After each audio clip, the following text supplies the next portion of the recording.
Protection des données personnelles. Est-ce possible de pouvoir naviguer en toute sécurité? Vous aurez la réponse dans un instant. Avant, nous allons suivre ensemble ce reportage de Rodrigue Babagbeto.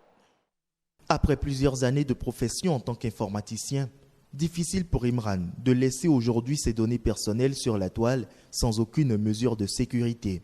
Sur les réseaux sociaux, il est son propre gendarme. Là, vous me voyez connecté à ma page Facebook. Le premier réflexe que je recommande désormais à tout un chacun de nous, c'est de penser à réviser ces paramètres de confidentialité. Lorsque nous parlons de paramètres de confidentialité, qu'est-ce que c'est? Aujourd'hui, c'est que Facebook a pris conscience aussi de la protection de notre donnée personnelle et nous donne la possibilité de les paramétrer à volonté.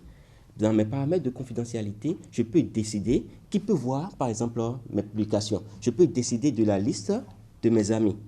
Et mieux, aujourd'hui, lorsque je ne paramètre pas mon compte et que d'un autre côté, quelqu'un tape mon nom sur Google, mon nom de Facebook apparaît. Je peux interdire cela dans mes paramètres de confidentialité. Lorsqu'on fait une recherche sur moi sur Google, que je ne m'affiche pas. Autant de mesures de sécurité pour des informations qui aujourd'hui ont une grande valeur marchande. Les données personnelles, c'est tout ce qui concerne notre vie privée, dans nos ordinateurs, notre téléphone portable ou encore notre dossier scolaire ou médical. Vous avez des données sur nos serveurs à l'interne, vous avez également vos données sur des serveurs à l'extérieur. Le problème, c'est de faire en sorte que ces données soient sécurisées, ces données soient stockées dans les règles de l'art et de manière à ce qu'il n'y ait pas d'intrusion possible. Pour ce faire, le Bénin s'est doté depuis 2018 de la loi numéro 2017-20 portant code du numérique, un texte qui réglemente les mouvements dans le cyberespace avec une épée de Damoclès pesante sur les internautes.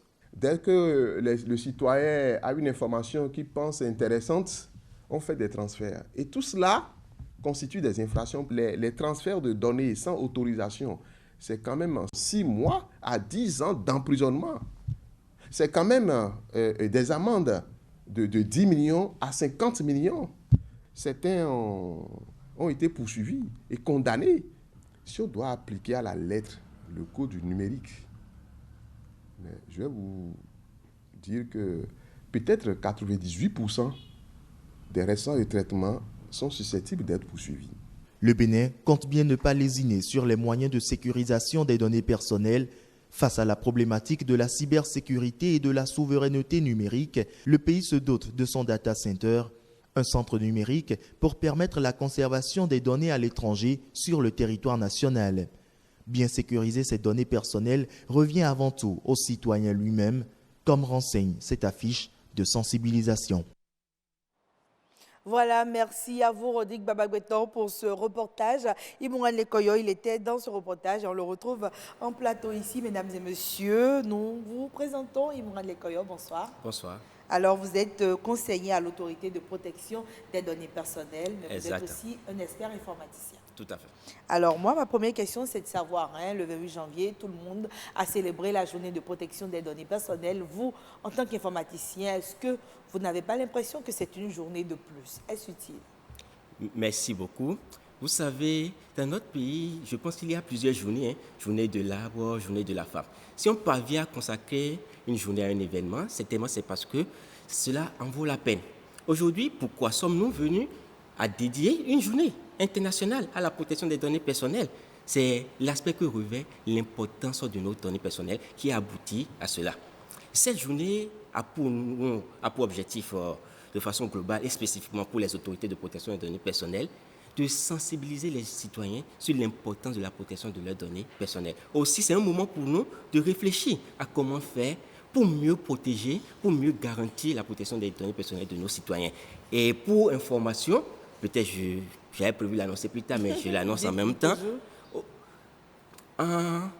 Pour la commémoration de cette journée, nous avons un partenariat avec Facebook.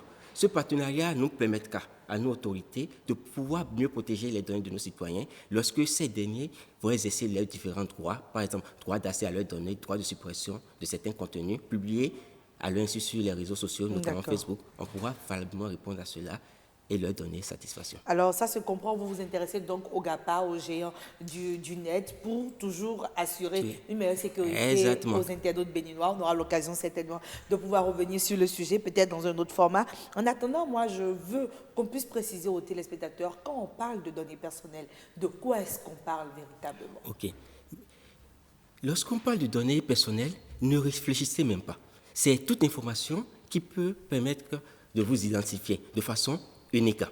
C'est-à-dire déjà à partir de votre nom, prénom, votre numéro de téléphone, votre empreinte digitale, votre voix, votre photo, etc. Aujourd'hui, le concept des données personnelles a évolué. Même les données comportementaux, si vous vous comportez de telle manière, ou si vous achetez, vous allez sur Internet, vous achetez tel article, on peut vous l'associer. Déjà, toutes ces informations sont dans la catégorie des données personnelles. Donc, en résumé, si on peut vous identifier à partir d'une information, là, cette information est qualifiée de données personnelles. Alors, on recommande souvent de protéger ces données. On ne sait pas toujours pourquoi. Si vous dites le nom et le prénom, quel est l'intérêt pour moi de pouvoir protéger mon nom et mon prénom?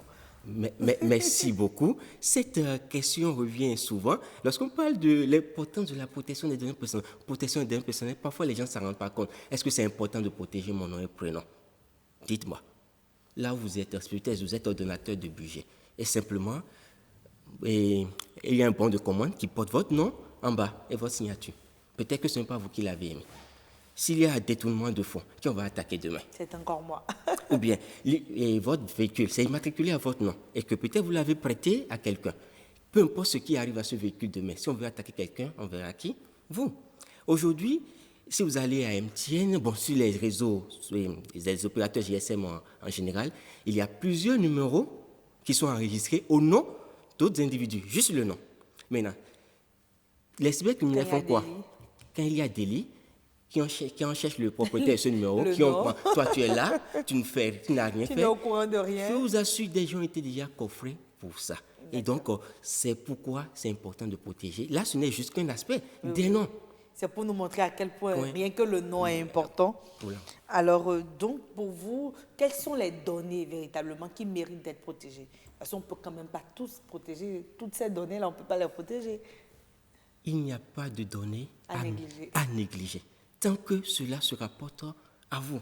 Je me rappelle d'un scénario, juste la voix de l'individu a permis de résoudre un crime. Parce qu'on ne l'a pas vu, mais quelqu'un a dit, j'ai entendu telle voix, et telle voix se rapporte à telle personne. Moi, ça a facilité les choses, nous ne sommes pas venus à résoudre ces faits. Donc, de façon globale, tout ce qui nous concerne, tout ce qui nous identifie, mérite d'être protégé. Et lorsqu'on pose aussi, permettez, la question de est-ce que c'est important de protéger nos données personnelles, je retourne souvent la question, pourquoi mettons des mots de passe sur notre téléphone? Pourquoi sur notre ordinateur on met des mots de passe? Pourquoi? Pour limiter l'accès. Merci. Pourquoi je ne divulgue pas mon code PIN de Mobile Money, de ma carte de crédit? Vous voyez? Donc, tout ça montre l'importance de protéger toutes nos données et ne rien négliger. Parfois même, si nous ne protégeons pas nos données, ça impacte la vie privée de nos descendants. D'accord. Ça va donc au-delà même de nous, ça va sur les autres. Exactement, ça va sur les autres. D'accord. Alors aujourd'hui, on se rend compte que le nombre d'internautes au Bénin augmente de plus en plus. Avant, on avait en face une cible qu'on trouvait quand même jeune ou une cible qui s'y connaissait un peu. Aujourd'hui, tout le monde est impacté. Est-ce que cela ne vous complique pas un peu la tâche pour protéger justement tout le monde sur Internet? Évidemment, de jour en jour, on constate l'augmentation, toutes les couches, les paysans, les enfants, ça englobe tout le monde. Effectivement, est-ce que ça complique la tâche? Je ne dirais pas non, ça ne nous complique pas la tâche, mais l'objectif, c'est de pouvoir porter l'information à tous ces cibles, de comment protéger ces données. Aujourd'hui, avant de vous mettre à conduire sur la voie, vous devez avoir votre permis. Oui, notre objectif, c'est aussi faire en sorte que, avant que quiconque ne puisse aller sur Internet, ne puisse prendre un portable, naviguer. Lorsqu'on dit naviguer, c'est comme si je suis en déplacement, je suis en train de naviguer. Je suis physique, je suis à un emplacement fixe, mais je suis en train de naviguer parce que mes informations circulent un peu à travers le monde. Donc, pour pouvoir aborder Internet, pour pouvoir utiliser les téléphones portables, il faut une certaine précaution qu'il faut prendre pour pouvoir limiter les dégâts. Alors, pour vous, ces précautions, de quoi il s'agit véritablement? Bien. Aujourd'hui, tout le monde a un portable. Certaines personnes protègent leur portable par un mot de passe, d'autres ne le font pas. Je vous assure, dans le monde entier, Et à l'heure actuelle, et je pense que dans le futur, ça serait toujours pareil, le premier moyen qu'il faut prendre pour protéger ces données, c'est l'utilisation d'un mot de passe. Sur mon téléphone, sur mon compte Facebook, sur mon compte Yahoo, partout, il faut utiliser un mot de passe. Aujourd'hui, je constate malheureusement que tout le monde n'utilise pas un mot de passe pour protéger son portable, par exemple. C'est un exemple parmi tant d'autres. Oui. En parlant des mots de passe, parce Oui. que je vais vous brûler la politesse, je vous ai entendu dire une fois lors d'une séance justement de sensibilisation de diversifier les mots de passe. Est-ce que c'est conseillé ou bien on peut utiliser le même mot de passe pour tout? C'est catégoriquement interdit. Si j'ai 3 comptes, 5 comptes, il faut diversifier les mots de passe. Les gens vont se dire, oui, je ne peux pas garder tous ces mots de passe. Oui, il y a des outils qui vous permettent de conserver tous vos mots de passe en un seul endroit. C'est des logiciels qu'il faut télécharger. Et là, j'en reviendrai, il ne faut pas aussi aller télécharger n'importe quoi. La version gratuite. Mais c'est bon, même quand c'est payant parfois, ça ne nous garantit toujours pas la protection de nos données. Et parlons toujours des mots de passe, il faut que le mot de passe soit constitué d'un ensemble de lettres, de caractères et de chiffres. Et il faut un certain nombre de caractères. Aujourd'hui, nos portables, minimum, pour certains portables, on peut avoir 4 chiffres, 5, 6, etc. Chaque concepteur définit déjà un minimum qu'il faut pour constituer son mot de passe, que ce soit sur nos comptes Gmail, que ce soit sur le portable. Et il faut penser aussi changer périodiquement son mot de passe. Changer périodiquement. 2 fois par an. 2 fois par an. Tout au moins. D'accord, j'espère qu'on a compris. Et ce n'est pas fini en matière de précaution. Aujourd'hui, lorsque vous vous connectez à Internet, à partir d'un navigateur, je mets dans ça Explorer, Firefox, Google Chrome, ce qu'on lance. Sur ça, aujourd'hui, ceux qui mettent en place ces outils ont pris conscience de la protection de nos données personnelles et ils ont mis un outil, la navigation privée, qu'on peut activer. Quel est le rôle de ça? Vous savez, les gens nous sont toujours à la chasse de collecter nos informations. On nous suit à la trace. On veut connaître le goût de l'utilisateur, qu'est-ce qu'il aime. Parfois pour des objectifs positifs, mais dans d'autres cas, c'est pour porter atteinte à sa vie privée. Donc, il y a ce qu'on appelle des cookies qui sont installés sur une forme de profilage. Exactement, vous avez dit le mot, qui suit l'internaute à la trace. Tout ce qu'il tape, on sait. Donc, pour désactiver les cookies installés, lorsque vous naviguez en mode privé, ça désactive de façon systématique les cookies. Aussi, lorsque vous ne l'activez pas, lorsque vous finissez de naviguer, vous pouvez vous référer aux rubriques l'historique et effacer votre historique. Mais ce que moi je me suis toujours demandé, c'est est-ce que quand on efface véritablement sur Internet, c'est effacé? Ça dit peu importe que ce soit historique ou nos photos, tout ce que vous voulez. Je me demande toujours, est-ce que quand on supprime, c'est vraiment supprimé? Merci. Ça m'amène à dire quelque chose. On ne peut pas cacher sa nudité aux toilettes. Juste pour dire quoi? On peut prendre toutes les mesures de précaution pour limiter les dégâts, mais celui qui met l'outil en place a toujours un accès à nos données. J'utilise Facebook, je ne peux pas dire je protège et protéger mes données contre Facebook. J'utilise WhatsApp, je ne peux pas protéger mes données au point où protéger contre le concepteur de l'outil. Donc, bref, c'est ça. D'accord. Mais à chaque fois, justement, avec ces géants-là du net, on entend, il y a perte de données, il y a ci, il y a ça, d'autres ont pu avoir accès à des mots de passe. Ça veut dire qu'on n'est pas en sécurité véritablement. Est-ce qu'aujourd'hui, pour avoir la véritable sécurité, il faut abandonner Internet, il faut laisser les réseaux sociaux? Quel est votre conseil à vous? Il n'y a pas de sécurité à 100%. Peu importe les mesures de sécurité qu'on met en place, il ne faut pas l'oublier, c'est des humains, c'est des hommes qui ont élaboré ça.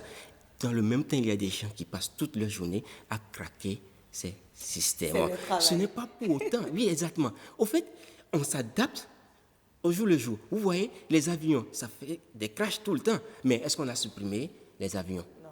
On prend en compte les failles, on s'adapte. Aujourd'hui, exactement, il y a des comités d'experts qui réfléchissent. Lorsque les cybercriminels trouvent des failles, ils sont là pour contrecarrer au fur et à mesure. C'est pourquoi le plus important, le meilleur moyen de protéger ces données, c'est l'internaute lui-même. Il doit comprendre l'importance de ces données. Lorsqu'il se met sur Internet, qu'est-ce qu'il fait? Est-ce qu'il doit divulguer toutes ces données? Il doit prendre connaissance de ça et se protéger lui-même. D'accord. Oui. Alors, vous avez aussi conseillé de ne pas toujours préférer les photos instantanées. Et ça, je n'avais pas compris la première fois quand vous en avez parlé. Pourquoi est-ce que vous dites que ce n'est pas bon de prendre des photos instantanées, de les poster tout de suite? Oui. Au fait, ce ne sont pas des photos instantanées. L'objectif, ce qu'on a voulu expliquer par là, c'est le système de géolocalisation par les photos. Aujourd'hui, nos portables, nos appareils sont tellement intelligents qu'ils ont un système de géolocalisation. On a 30 secondes, oui.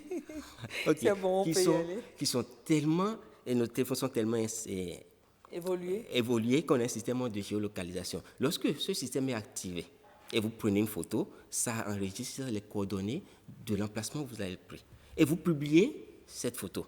Peut-être que cette photo porte atteinte à la vie privée de quelqu'un ou c'est un contenu provocateur.